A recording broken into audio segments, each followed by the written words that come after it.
Sir मैं मुकेश कौशिक हूँ दैनिक भास्कर से। सर आपने देखा होगा कि Rahul Gandhi leader of opposition ने सेंट्रल बेंगलुरु की कॉन्स्टिट्यूंसी की तहकीकात की और ढेर सारे आरोप लगाए। उनका कहना था कि फेक सस्पिशियस वोटर बन रहे हैं, मैनिपुलेटेड हैं, मास एडिशन हुए हैं। इसके 2-3 दिन बाद ही बीजेपी के पावरफुल लीडर अनुराग ठाकुर जी ने प्रेस कॉन्फ्रेंस की और उन्होंने कहा कि उनके पास कंक्रीट प्रूफ हैं कि कंक्रीट प्रूफ इस बात की कि lakhs of suspicious voters, duplicate voters, fake addresses, age manipulation, mass addition have been found in Wayanad, Raebareli and other constituencies. देश की 2 बड़ी राजनीतिक पार्टियां ये आरोप लगा रही हैं कि fake voters, bogus voters, manipulation of age, duplicate voters ये मौजूद हैं। तो आप कितना सहमत हैं और इन आरोपों के आप क्या जांच कोई कराएंगे? 196. हाँ, I'm coming. श्री ज्ञानेश कुमार, मेरा नाम परंजॉय गुहा ठाकुरता है। मैं फ्रीलांस जर्नलिस्ट हूँ। Paranjoy Guha Thakurta. Sir, few questions. इतना हड़बड़ी में आपको एसआईआर करने का क्या जरूरत है जब बाहर चल रहे बिहार में बारिश के समय, और समय बहुत लोग कह रहे हैं बहुत कम है। आपको सुप्रीम कोर्ट ने आदेश किया 14 तारीख के दिन, आपको मशीन रीडेबल जो 65 लाख लोग का नाम नहीं है तो आपको देना पड़ेगा। इससे पहले आपने क्यों नहीं दिया? आखिरी सवाल है कि महाराष्ट्र में जो 40 लाख नया वोटर आए हैं और लोग कह रहे हैं कि पहला बार महाराष्ट्र के इतिहास में, भारतवर्ष के इतिहास में वोटर ज़्यादा और 18 साल उम्र के लोग कम, और 5 बजे के बाद बहुत लोग वोट दिया। तो ये सारे जवाब मुख्यमंत्री देवेंद्र फडणवीस दे रहे, राजनीतिक दल का नेता दे रहे, चुनाव आयोग अभी तक खामोश थे, क्यों? 279.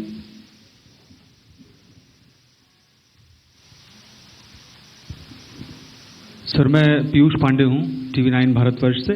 मेरा सवाल ये है कि AI और डीप फेक जैसे तकनीकी खतरे भी मंडरा रहे हैं, राजनीतिक दल उसका प्रयोग भी कर रहे हैं।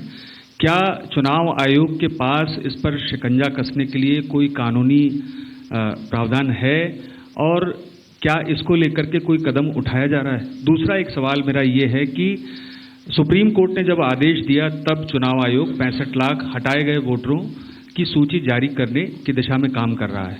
क्यों राजनीतिक दलों के कहने पर पहले ऐसा नहीं किया गया? 147. We'll start the next round. Sir मैं गौरव श्रीवास्तव, टाइम्स नाउ भारत से।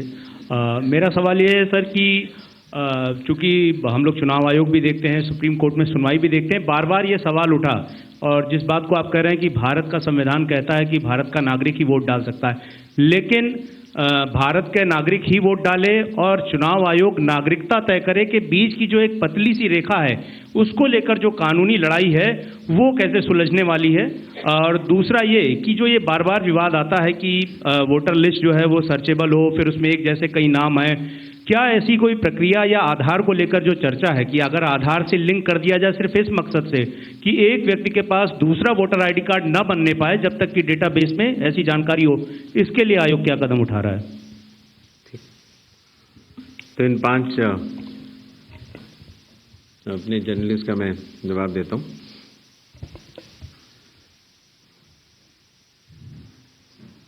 मशीन रीडेबल मतदाता सूची और सर्चेबल मतदाता सूची, दोनों में हमें अंतर समझना होगा।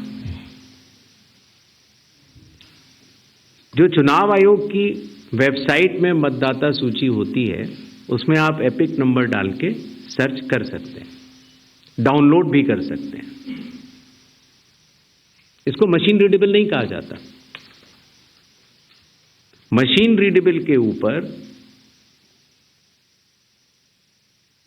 मैंने आपको शुरुआती उसमें बताया था कि 2019 में माननीय सुप्रीम कोर्ट ने भी इस विषय का गहन अध्ययन किया और ये पाया कि मशीन रीडेबल इलेक्टोरल रोल देने से वोटर की प्राइवेसी का हनन हो सकता है। इसलिए मशीन रीडेबल एक अलग चीज़ है। जो मशीन रीडेबल का अर्थ ये होता है कि आप उस इलेक्टोरल रोल को पढ़ भी सकते हैं। उसमें अगर आपके पास कंप्यूटर पे वो सूची आ गई तो आप ये फ़ोटो उठा के दूसरी जगह भी डाल सकते हैं। अगर आपने एक व्यक्ति की फ़ोटो दूसरी जगह डाल दी और पलट दी तो वो व्यक्ति वोट ही नहीं कर पाएगा, क्योंकि जब वो वोट करने जाएगा तो उसका चेहरा नहीं मिलेगा। तो मशीन रीडेबल एक अलग चीज़ है, मशीन रीडेबल वर्जित है। तो उसको आप, और ये चुनाव आयोग का अकेला फैसला नहीं है, ये चुनाव आयोग का फैसला माननीय सुप्रीम कोर्ट के जजमेंट के बाद है और 2019 से है। तो मशीन रीडेबल अलग चीज़ हो गई और एक लिस्ट को सर्च करना वो एक अलग विषय हो गया। जब आप एक लिस्ट को सर्च करते हैं तो उसमें एक सवाल यह आया था कि डुप्लीकेट एपिक की समस्या चुनाव आयोग ने जब पहले सॉल्व कर ली तो इस तरह के डुप्लीकेट एपिक दोबारा कैसे आए। डुप्लीकेट एपिक दो तरीके से हो सकते हैं। एक कि एक व्यक्ति जो वेस्ट बंगाल में है, जो व्यक्ति अलग है, उसका एक एपिक नंबर है, और एक व्यक्ति जो हरियाणा में है उसका एपिक नंबर भी वही है। अर्थात एपिक नंबर 1 व्यक्ति 2। जब ये सवाल उठा लगभग मार्च 2025, जब हम लोगों ने उसके ऊपर चर्चा की और उसको हम लोगों ने पूरे देश भर में सुलझाया, लगभग ऐसे 3 लाख लोग मिले जिनकी एपिक संख्या 1 थी,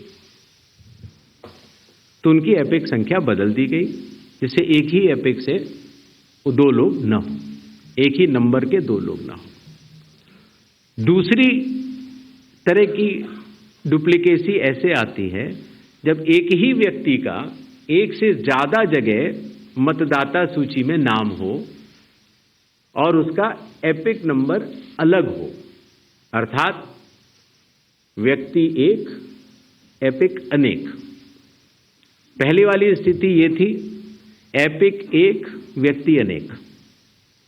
तो एपिक 1 व्यक्ति अनेक की समस्या तो चुनाव आयोग ने पहले सुलझा ली, लेकिन जब ये विषय आया कि एक ही व्यक्ति और उसके कई एपिक्स हैं, तो कुछ केसेस में जब शिकायत आई तो हम लोगों ने तहकीकात की तो ये समझ में आया कि जो व्यक्ति, जैसे मैंने आपको बताया था कि अगर वो गांव में रहता था तो वहाँ उसका एक जगह नाम था, फिर वो शहर में आया, फिर वो वहाँ से चलते चलते दिल्ली या बम्बई पहुँच गया और उसने अपना पुराना नाम डिलीट नहीं कराया। पहले ये संभव नहीं था। 2003 से पहले नाम अगर आपको पुरानी जगह से कटवाना है तो कोई वेबसाइट नहीं थी इलेक्शन कमीशन की जिसमें एक ही जगह सारा डेटा हो, हर स्टेट।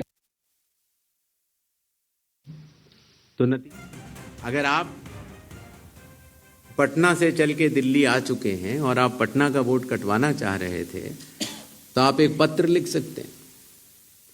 अब उस पत्र के ऊपर कार्रवाई हुई, आपने सही जगह भेजा, नहीं भेजा और आपका वहाँ वोट नहीं कटा, आप दिल्ली आ चुके, आपका यहाँ नया मतदाता सूची में नाम आ गया, आपके पास एक नया एपिक नंबर है।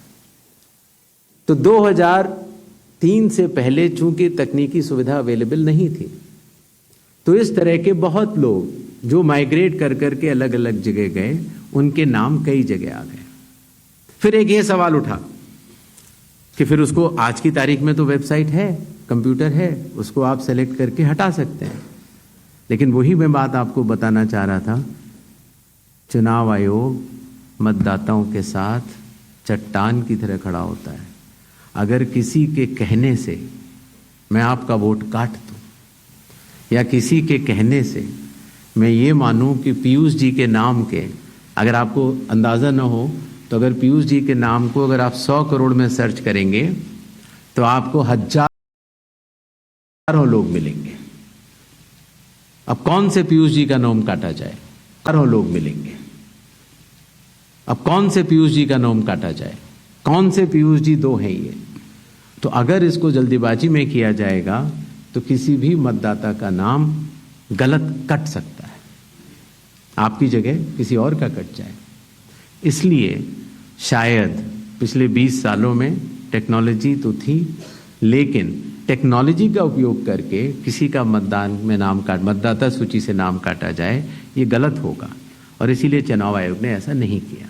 और इसकी या तो व्यक्ति खुद कर सकता है तो कोई आपत्ति नहीं है, और या फिर स्पेशल इंटेंसिव रिवीजन के जरिए जब ये एन्यूमरेशन फॉर्म बनेगा तो पीयूष पांडे जी के पास ही फॉर्म पहुंचेगा। अगर उनके पास दूसरा फॉर्म पहुंच जाएगा तो एक ही पे दस्तखत करेंगे और डुप्लीकेट वोट की समस्या का निदान हो जाएगा। एसआईआर में हड़बड़ी क्यों? यह भी एक भ्रम फैलाया जाता है। आप लोग मुझे बताएं कि चुनाव से पहले मतदाता सूची शुद्ध करनी चाहिए या चुनाव के बाद? चुनाव से पहले। और यह बात चुनाव आयोग नहीं कह रहा है, यह बात लोक प्रतिनिधित्व कानून कह रहा है कि हर चुनाव से पहले आपको मतदाता सूची शुद्ध करनी होगी। यह चुनाव आयोग का कानूनी दायित्व है। फिर यह बात आई कि 7 करोड़ से ज्यादा बिहार के मतदाताओं तक क्या चुनाव आयोग पहुंच पाएगा? हकीकत आपके सामने है। जब 24 जून से यह कार्रवाई शुरू हुई तो यह पूरी प्रक्रिया लगभग 20 जुलाई तक ही समाप्त हो गई। फिर यह बात आई कि साहब जुलाई में क्यों? उस समय मौसम अच्छा नहीं होता। तो आपकी जानकारी के लिए मैं बताना चाहता हूं कि बिहार में इसके पहले भी 2003 में एसआईआर हुआ था और उसकी तारीख थी 14 जुलाई से 14 अगस्त, और तब भी सफलतापूर्वक हुआ था और इस बार भी सफलतापूर्वक सबके एन्यूमरेशन फॉर्म्स वापस आ गए। एक और सवाल पूछा गया कि माननीय सुप्रीम कोर्ट के कहने से हम लोगों ने ये मशीन रीडेबल फॉर्मेट क्यों दिया। माननीय सुप्रीम कोर्ट ने ये स्पष्ट कहा है कि हर जिले की अलग वेबसाइट बनाई जाए और हर जिले की वेबसाइट पर एपिक नंबर से सर्च होने वाली सूची रखी जाए। और आपको ये जानकर हर्ष होगा कि 56 घंटों के अंदर चुनाव आयोग ने उसका अनुपालन किया है और हर जिले की वेबसाइट की सूची आप सबको जो फोल्डर दिया गया है उसमें है, आप भी सर्च कर सकते हैं। जहां तक आपके पास जो फोल्डर दिया गया उसमें एक वो भी मिनट्स मौजूद है 20 जुलाई के, जहां पर अगर आप खोलेंगे तो उसमें आप पाएंगे कि हर बूथ पर booth level officer, booth level agent, sarpanch सबने मिलकर ये दस्तखत करके सूची बनाई कि ये लोग मृत पाए गए हैं, उनका एपिक नंबर भी है, उनका नाम भी है, और ये लोग स्थायी रूप से स्थानांतरित पाए गए हैं, उनका नाम भी है, और इन लोगों का इन्यूमरेशन फॉर्म या इन लोगों का नाम एक जगह से ज्यादा है, वो भी है। आप उस सूची को देखें तो ऐसा नहीं है कि चुनाव आयोग ने ये लिस्टें साझा नहीं की थी, लेकिन चूंकि इसका अंतिम निर्णय अभी ईआरओ ने नहीं लिया था, इसीलिए ये सूचियां राजनीतिक दलों को दे दी गई थी। और कुल मिला के जिन लोगों के इन्यूमरेशन फॉर्म नहीं आए, वो 1 अगस्त को जब ड्राफ्ट लिस्ट दी गई थी राजनीतिक पार्टियों को, वो भी दस्तावेज आपको दिए गए हैं जिसमें कि हर पॉलिटिकल पार्टी ने साइन करके ये लिस्ट ली है, जिसमें कहा है कि ये वाले नाम तो आ चुके हैं प्रारूप सूची में और ये वाले नाम नहीं आए हैं। हर जिला प्रेसिडेंट ने उस लिस्ट को सत्यापित किया है 1 अगस्त को और अपने टेस्टिमोनियल्स भी दिए हैं। तो ये सूचना और भी लोगों तक पहुंचे, आप तक भी पहुंचे। चुनाव आयोग तो पारदर्शिता का स्वागत करता है और ये बहुत ही अच्छी बात है। शायद इससे अगर कुछ लोग जो छूट गए हों, अगर वो नाम दे पाए, तो चुनाव आयोग का तो नारा है हर पात्र मतदाता को सूची में लाना है और हर अपात्र मतदाता को सूची से हटाना है। तो उस उद्देश्य में ये हमारी मदद कर रहा है। एआई और डीप फेक हमारे लिए वास्तव में चुनौती है। अभी कल किसी एक ट्विटर हैंडल पर एक एआई जनरेटेड वीडियो थी जो कि सत्य से परे, लेकिन इस तरह की चुनौतियों का सामना करने के लिए चुनाव आयोग तो भरसक प्रयास करेगा, लेकिन कानून के दायरे में ही रहकर कर सकता है।